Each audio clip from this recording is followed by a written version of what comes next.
Hello everyone, my name is Arvind Panda. I am a fourth year student from UPS Dehradun. Currently, I am a legal intern in Lexus & Company for the month of June. And today in this video, I am going to talk about rule of law and its relevance. So as the term itself denotes, rule of law means rule of law and not of men. So according to Black Law Dictionary, rule of law may be specifically defined as supremacy of law, where decision is making by applying known principle or laws, where there is no intervention or discretion in any application of such principle or laws. So the rule of law is one of the basic and general principle of the Constitution.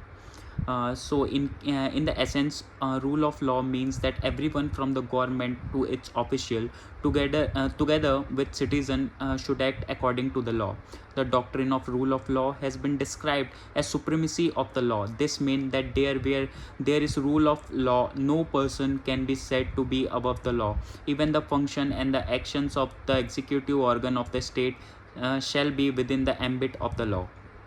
Rule of law imposes a duty on all the citizens in a parliamentary democracy to be obeyed by the law, and for such obedience the law itself must be just law and not arbitrary or opposite law. So in the Indian context, the meaning of rule of law has somewhat been much expanded. The Supreme Court has in various occasions further initiated and illustrated the rule of law through its judgment in furtherance of the basic principle as laid down by A.V. Dicey. It is considered as the part of the basic structure of the Constitution, and hence it cannot be abrogated or destroyed even by the Parliament. The ideas of Constitution, liberty, equality and fraternity have been enriched in the preamble.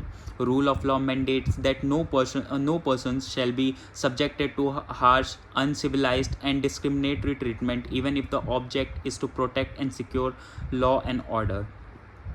So now let us see the Dicey concept of rule of law.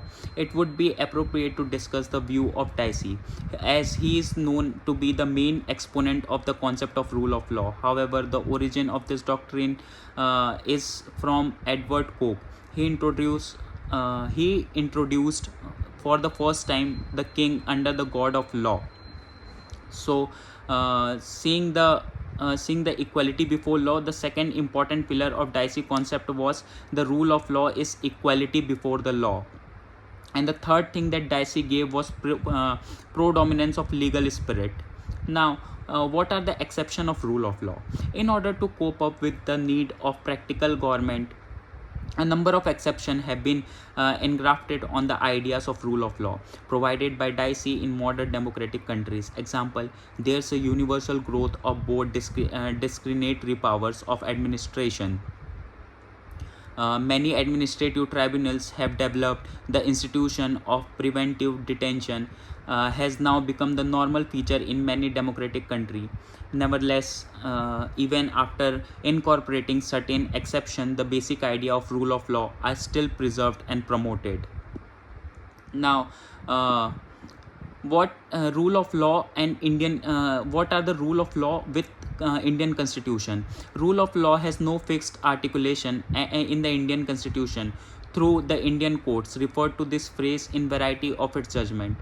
The maxim "the king can do no wrong" has no application in India, and all public authorities are made subject to jurisdiction of ordinary law, courts and to the same sets of law. In Indian Constitution is the law of the land and prevails over judiciary, the legislature and the executive. These three organs of the state have to act according to the principle engraved in the Constitution. Under the Indian Constitution, the rule of law is incorporated in many of its provisions. For example, the object of achieving equality, liberty, and justice are reflected in the preamble through the Indian Constitution. Article 14 guarantees right to equality before law and equal protection before the law. It states that no one shall be denied the equality before law and equal protection of the law by the state. The direct contention of this word provided under Article 14 is that the law is supreme and there is no scope of arbitrariness, as everybody is governed by the rule of law. So that's all for today's video. Hope you like it. Have a nice day. Thank you so much.